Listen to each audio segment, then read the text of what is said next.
नमस्कार सभी को।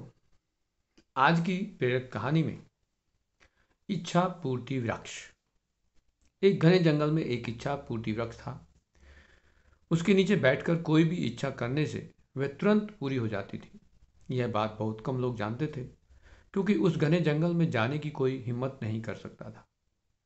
एक बार संयोग से एक थका हुआ व्यापारी उस वृक्ष के नीचे आराम करने के लिए बैठ गया, और उसे पता ही नहीं चला कि कब उसकी नींद लग गई।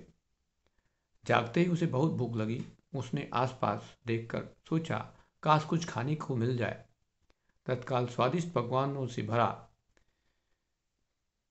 थाल हवा में तैरता हुआ उसके सामने आ गया। व्यापारी ने भरपेट खाया और भूख शांत होने के बाद सोचने लगा, काश कुछ पीने के लिए मिल जाए। तत्काल उसके सामने हवा में तैरते हुए अनेक शरबत आ गए। शरबत पीने के बाद वह आराम से बैठकर सोचने लगा, कहीं मैं सपना तो नहीं देख रहा हूं। हवा में से खाना पानी प्रकट होने पहले कभी नहीं देखा, नहीं सुना। जरूर इस पेड़ पर कोई भूत रहता है जो मुझे खिला पिलाकर बाद में मुझे खा जाएगा। ऐसा सोचते ही तत्काल उसके सामने एक भूत आया और उसे खा गया। हमारा मस्तिष्क ही इच्छा पूर्ति वृक्ष है। आप जिस चीज की प्रबल कामना करेंगे वह आपको अवश्य मिलेगी। अधिकांश लोगों को जीवन में बुरी चीजें इसलिए मिलती हैं क्योंकि वे बुरी चीजों की ही कामना करते हैं। इंसान ज्यादातर समय सोचता है इंसान ज्यादातर समय सोचता है कि कहीं बारिश में भीगने से मैं बीमार न हो जाऊं, और वह बीमार हो जाता है।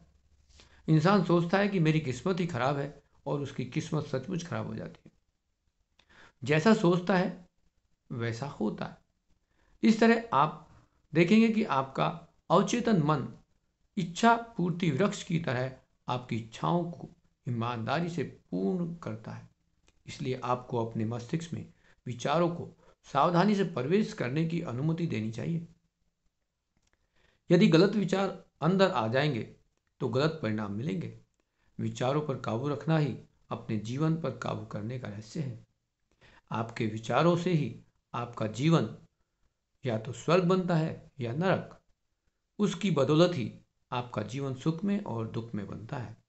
विचार जादूगर की तरह होते हैं, जिन्हें बदलकर आप अपना जीवन बदल सकते हैं। इसलिए सदा सकारात्मक सोचिए और खुश रहिए। धन्यवाद।